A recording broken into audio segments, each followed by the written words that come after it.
Welcome, here I've got HUAWEI P Smart 2021 and I'm gonna show you how to record the slow motion video at this device. So at first we have to tap on the camera button here to open it, and for now we are in the standard photo mode. Let's change it by using this settings bar and just simply going to the right to more. So here we have access to other modes of this camera.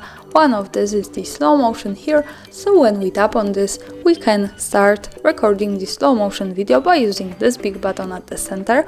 We can also go here to this button, so when we tap on this we get access to the slider where we can adjust the speed of the slow motion video, and we can pick from speed 4 to 16.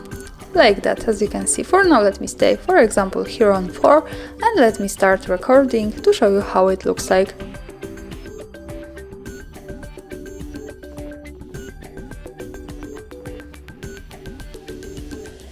And now let's stop by tapping again on this button, and let's move to the left corner at the bottom to this one, so we get quick access to the gallery, and this is our slow motion video. We can play it by tapping on the center. And as you can see, this is how the slow motion video looks like on this device with speed 4. Thanks for watching, subscribe our channel and leave the thumbs up.